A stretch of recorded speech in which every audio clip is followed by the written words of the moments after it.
Kiai Jurenya kan yang bawa kelapa muda. Saya ingin ketika dibelah di dalamnya ada ikan warna-warni. Abah mengatakan tidak bisa, tapi beliau memaksa. Akhirnya ayo kita berdoa. Ketika dibelah kan ada. Ditantang gitu, nganu nantang. Nah ulah kawas urang, anu deket level teh gitu. Nantang profesor budak SMP atunya gampang diatur nah gitu. Nah, jadi pisahkan mana belerang merah, mana belerang kuning. Nah, belerang itu, kursi kemursidan itu tidak akan pernah kosong sampai nanti ditutup oleh Nabi Isa ibnu Maryam. Maka oleh karena tidak akan pernah kosong berarti sudah ada yang mengisi. Siapa dan di mana tidak perlu tahu. Karena memang tidak akan pernah dikasih tahu kecuali nanti pada saatnya dengan sendirinya Allah membukakan informasi itu. Nah, terus bagaimana kita? Sudah, kita mah fokus saja mengamalkan apa yang menjadi warisan. Dan sebagai bidayah maka perbanyaklah zikir jaharnya, la ilaha illallah. Pengesabah pernah bersabda ke ayahanda, ajengan seueurkeun zikir jaharna supaya hidup khopina. Perbanyak zikir jaharnya supaya hidup khopinya. Jadi kalau mau hidup ini perbanyak zikir jahar. Apa fungsi kalau ini hidup? Kalau ini hidup tadi nur ya. Jadi cahaya. Kolbu jadi miratul, ada miratul kolbi. Cermin. Cermin apa yang dicermini? Yang dicermini adalah Lauh Mahfud. Jadi kalau mau lihat Lauh Mahfud tungkul apa? Gitu. Duh Kang, anak saya sakit, apa ya obatnya? Tungkul. Anjir, wae cenah ieu teh. Ah, eta mah ngagebleng beureun hatena gitu. Lamun eueuh wae mah, maka dikir jaharna kudu dilobaan gitu. Lamun hayang bray aya. Tah, geus mulai.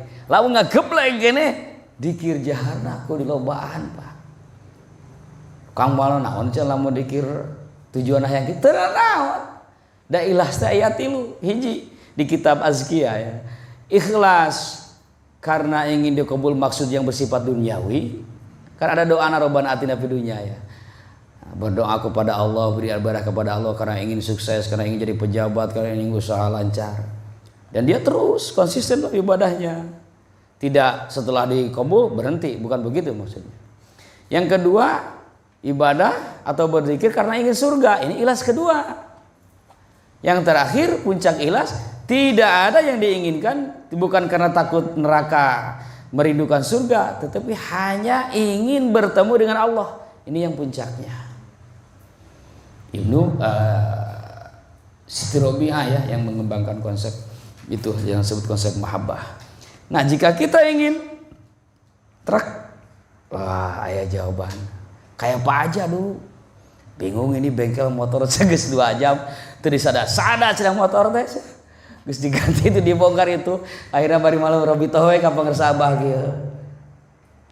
Aya kabel nu pegat cenah. Kitu kan bajanya. Palabah disambungkeun disada we. Kunaon teu kapanggih tina tadi eta gitu. Jadi aya geus kapanggih mah gampang sagarupa oge. Anu hese teh can kapanggih. Tah supaya kapanggih eta maka matana kudu dibengraskeun. Maksud eta mata batin. Supaya bengras kudu dibersihanna teu aya deui. Inna likulli syai'in siqalah wa siqalatul qulub zikrullah. Dengan zikir kepada Allah. Maka kembali lagi semua petunjuk dari kitab Miftahus Sudur ini hanya satu puncaknya. Kembali kita kepada zikir kepada Allah Subhanahu wa taala. Maka dengan demikian mari kita tingkatkan zikir jahar khususnya di ibadah sholat 165. Kenapa 165? Wah jawaban macam-macam. 1 ihsan, 6 iman, 5 Islam. 165 itu menurut ilmu falak setiap huruf di Al-Quran memiliki nilai angka lam 30, alif 1, ha 5. Lam 30 nilainya di la ilaha illallah ada 5 lam berarti 30 kali 5 150. Alif 1 nilainya di la ilaha illallah ada 5 alif berarti 155. Ha 5 nilainya ada 2 di la ilaha illallah itu ha berarti 5 kali 2 10. 155 tambah 10 165. ilmu palakna. Bid'ah henteu da geus aya ti zaman Nabi na eta oge. Baik sia nyebut bid'ah kumaha? Aya hadisna oge. Tah. Tapi bukan itu jawabannya apa? Ketika ditanya, kenapa harus 1 dalam 5? Jawabannya hanya satu. Perintah guru, sakitu we. Nu tadi mah hikmah. Nu tadi mah hikmah eta mah. Ilmu palak hikmah. 1 ihsan 6 iman eta hikmah eta mah. Da lamun nya ge boga emuna eta lamun teu aya petunjuk ti guru mah moal 165 urang teh ngamakeun teh nya. Moal. Jadi tetap fattabi'uni. Ketika dikatakan oleh Nabi, engkau mencintai Allah, cek Nabi, fattabi'uni, ikuti aku. Nabi meninggal, Sayyidina Ali yang berkata, fattabi'uni, ikuti aku, berarti Sayyidina Ali. Sayyidina Ali wafat, putranya Sayyidina Hasan Husain atau muridnya, ikuti aku. 39 kata familiar pisan eta angka-angka karitunya. Generasi 30 yang berkatanya pasti generasi nomor 9 fattabi'uni. Ya. Generasi 38 kita yang berkata fattabi'uni siapa? 37. Maka kita harus mengikuti 37. Kan kita benar kan, saya ulangi lagi, kita benar 38 nih. Ya, benar 38. Suul adab kalau kita mengatakan 37. Pengersa bahasa silah ke 37 mahnya orang masih 37. Kan guru pengersa abah saya tolak 36. Abah sepuh saya tolak 35. Saya tolak 35 muridnya berarti 36. Abah sepuh 36 muridnya berarti 37 pengersa abah. Murid pengersa abah berarti 3 gitu. Diulang, ini murid Pak. Ya, murid bukan mursyid. Jadi kita 38. Nah, kalau di kita ada murid masuk kepada makom toriko, ke alam malakut, naik ke ma'rifat, alam jabarut. Di alam jabarut sampai sukses di sana, murid kamil. Nanti ke alam lahut, itulah murid kamil mukamil. Nah, itu ya sudah jadi mursyid. Jadi kita 38 sudah ke alam laut. Dacan. Berarti ulah sok hayang-hayang atuh. Iwani rahimakumullah. Itu tah kata Nabi fattabi'uni, ikuti aku.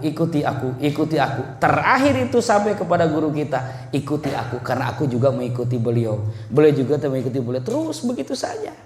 Hanya satu dalam agama itu, Pak, mengikuti. Sayyidina Umar berkata, tidak ada Islam kecuali kebersamaan. Tidak ada kebersamaan kecuali ada kepemimpinan. Tidak ada kepemimpinan kecuali ada baiat. Tidak ada baiat kecuali ada kesetiaan. Itu yang terakhir. Baiatnya ada kan Pak? Suka kita baca doanya supaya kita patuh terhadap baiat itu. Memang harus. Jika manusia tidak memiliki baiat dalam kehidupannya, aku khawatir dia su'ul khotimah, kata Nabi. Siapa yang tidak pernah membaiat diri kepada pemimpin agama, dia dikhawatirkan mati husnul khotimah. Su'ul khotimah. Kitu ari ajengan marang ngujina ngadengekeun teh ya jamaah teh.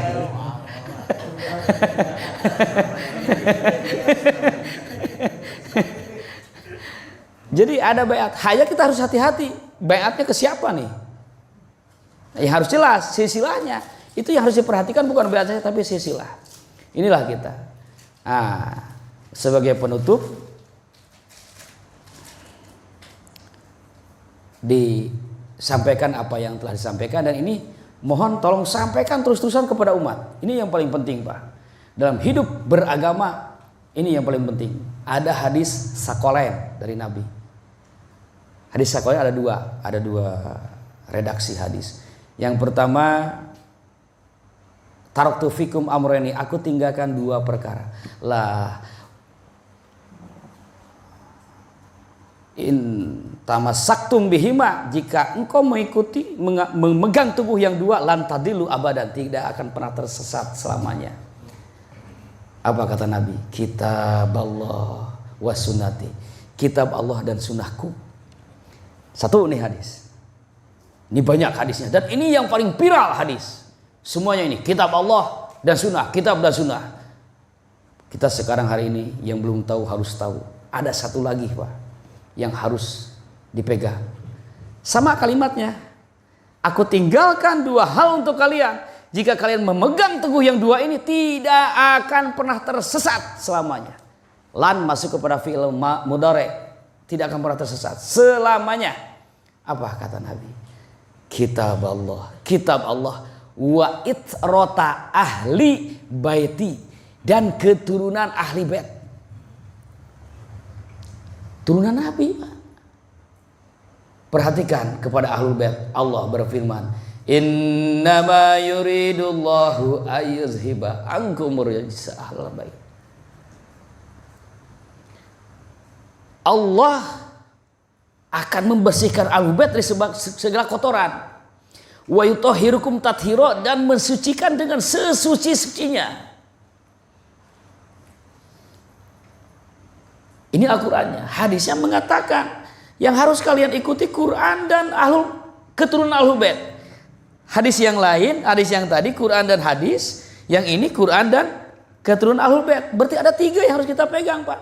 Quran, hadis, dan 3. Bagaimana posisinya? Quran hadis sebagai peta atau pedoman, ahlul bait sebagai panutan. Begitu. Ahlul bait yang dimaksud adalah ahlul bait yang mengamalkan Quran hadis. Duh, aing tuh bisa maca Quran hadis. Enggak, saya tutur ke ahlul bait. Asup surga tah nutur ahlul bait mah, Pak. Moal pernah tersesat. Lamun bapak aing teu pernah salat tapi mengikuti ahlul bait, salamet, Pak. Hiji waktu bakal sumbing hidayah ti Allah. Da yakin hadis ti nabina. Lan tadillu. Ngejepret ya banyak. Itu hurung tuh. Oh.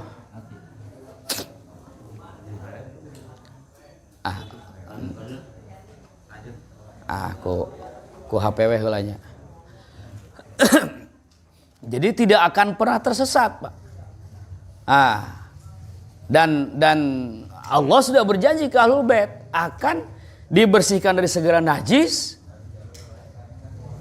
zahir batin, dan jiwanya akan disucikan. Yutahhirukum tathira. Ini kata Allah di surat Al-Baqarah yang saya lupa lagi ayatnya.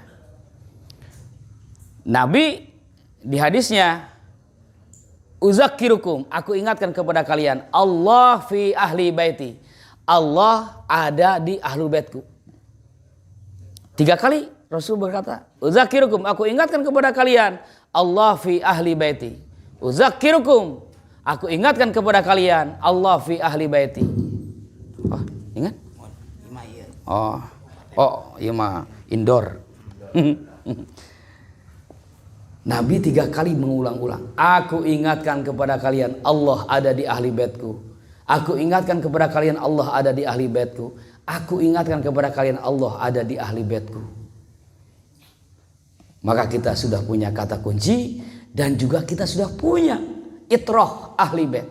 Pemirsa Abah, insya Allah beliau, mudah-mudahan saya tidak salah dalam menganalisa, kurang lebih di silsilah 35 dari nasab Rasulullah Muhammad SAW. Wah, sudah ahlul bait darahnya, ruhnya juga, ilmunya juga masih sama kan 35, 34, 37 itu dari Allah. Itu kalau dari Rasulullah 35, kalau tidak disebut Rasulullahnya berarti 34. Maka kita bersyukur, Pak. Bersyukur apa yang kita lakukan sudah sesuai dari petunjuk Nabi. Dari hadis yang pertama, mengikuti sunnahku dan sunnah khulafaur rasyidin, dan ternyata itu adalah mursyid. Dari hadis Sakolen barusan, mengikuti, memegang teguh Quran, hadis, dan ahlul bait. Ahlul bait banyak, tapi yang dimaksud makna gabungan yang 3 itu. Artinya ahlul bait yang mengamalkan Al-Quran dan Al-Hadis. Yakin pemirsa Abah mengamalkan Quran hadis? Yakin, Pak. Saya banyak belajar tafsir dari pemirsa Abah, dari fakta atau kehidupan. Salah satu contohnya, pemirsa Abah menghormat tamu 3 hari. Selama 3 hari dijamin tidurnya, makannya. Setelah 3 hari pekeneangan sorangan. Penasaran dibukaan bab dia apa? Hadis. Ternyata kata Nabi, tamu itu 3 hari wajib dihormat. Setelah 3 hari anggap pribumi. Begitu. Nah, ini juga harus jadi pegangan kita. Menghormat tamu ini sunnah para sufi yang berasal dari Nabi Ibrahim. Maka mari kita teguhkan jiwa kita untuk mengikuti beliau, hadis sudah jelas, petunjuk sudah jelas, tinggal kita meneguhkan kolbu kita semua. Teguhkan. Wakil takinnya juga insya Allah mereka adalah sepanjang yang saya temukan bagian daripada itroh ahli bait juga. Karena begitu Pak, para pemegang agama itu tidak akan keluar dari sana, ahlul bait, dan tidak akan keluar dari darah yang 12 pertama kali masuk Islam. Itu terutama dari darah Sayyidina Ali, Sayyidina Umar, dan Sayyidina Abu Bakar, Sayyidina Utsman, yang 4. Yang lainnya dari darah Zaid bin Sabit, kemudian darah Umar bin Abdurrahman bin Auf, dan lain sebagainya. Yang paling kuat, yang paling mendominasi adalah darah Sayyidina Ali dari Siti Fatimah.